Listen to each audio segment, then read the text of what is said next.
I'm enthusiastic. One, when you're able to finally slay the dragon and get over the top that we couldn't get over that hump last year, it allowed me to feel a little bit differently.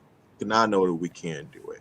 Hmm. So that's uh one of the things that gives me pretty good confidence. Two, they just have all the signs of a team that you can they have the patterns and the consistency of a team that you pretty much know what you're going to get, right? Correct. And then that makes me very confident in certain areas. But at the same time, I do recognize that we do have certain little flaws that either keep teams in games that shouldn't be in games with us, or it doesn't allow. It could allow for a potential opening for a team to catch us off guard or just take advantage and beat us. And a team like Ohio State definitely has that ability. If Michigan comes out slow, which they have done at times, they came out slow against Maryland, right? They came out slow against Iowa. You know, Ohio State Shoot, has Notre the Dame. ability to take advantage of that, and put us in a hole.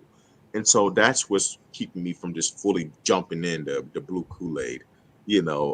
It's knowing that some of the things that can keep us there. But definitely, like, this is a reason to think they have a ton of optimism because they have, for one, how college football looks today. There's no dominant football team.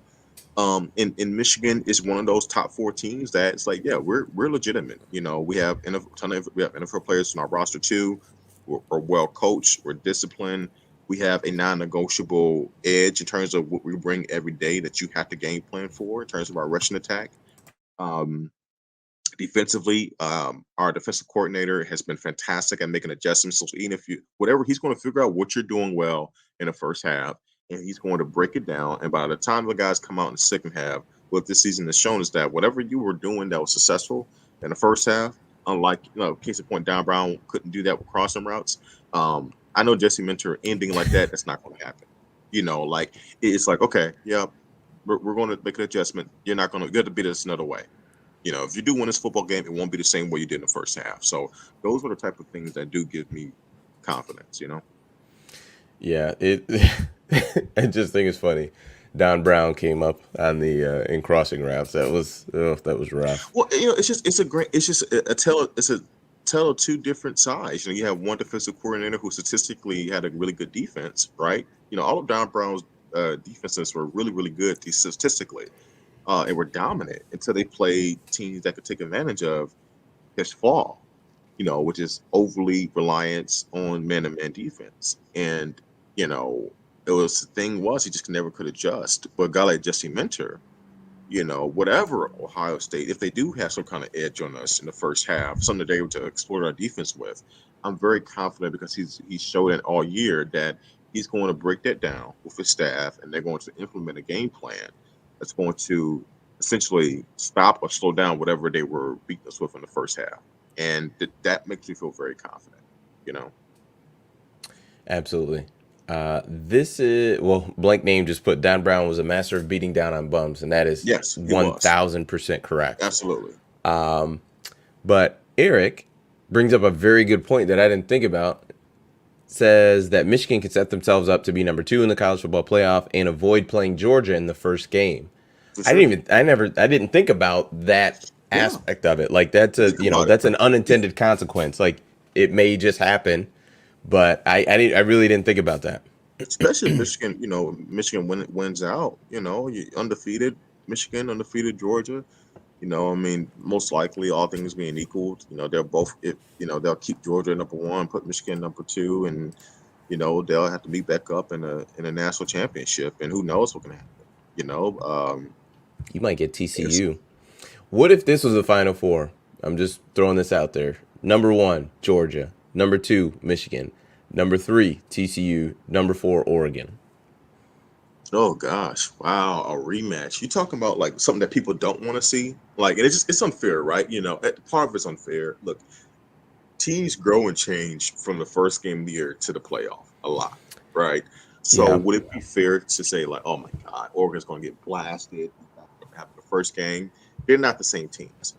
However, it's kind of hard to get that out your head, and I don't think anybody wants to see that.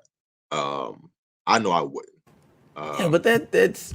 I mean, you don't But even I remember mean, how that. You remember Georgia beat them badly, but you don't remember. Like that was so long ago. We're talking I about know, 2 full months ago. yeah, and you know for sure, man. Look, literally the first game of the year. Trust me, I understand. I'm just saying, I don't know if anybody just is gung ho about seeing that particular rematch, but whatever. Well, Look, then I'll switch I it. would tell you that I would expect. Number four is USC. I still expect a beatdown. I don't think any Pac-12 team can deal Well, with no, the I'm just physicality saying of Georgia. that that It'll be scenario fun. It'll be fun. Lincoln that would be Riley, fun. USC in there. But it'll be a beatdown, but it'll be fun. And I think Michigan TCU would be interesting. But I think Michigan. What will come down to that game is that TCU just won't have the defense to in the physicality that I think to beat Michigan. So I will fully expect both 1 and 2 to move ahead and rematch to play in a national title game. And in the grand scheme Ooh-wee. of things, wouldn't it be amazing? Like you remember how the last year's playoff game went, and you saw the pictures of JJ and Mike Morris and Jonathan Edwards on the sideline, almost like trying to capture that moment. Mm-hmm. And it'll be an incredible theater to see that rematch on national title game. Now I don't know if the result will be any different. I definitely feel a lot better going to it this year than I did last year. But it kind of feels like that could be something kind of working in the midst of sports story, allure, right? A rematch of last year's semifinals game, and for all the marbles. And we're a different football team this year, and they are too. But we're definitely better. And I'm not sure they're better. They're still damn good, but we're better, and we like our chances this year compared to last year.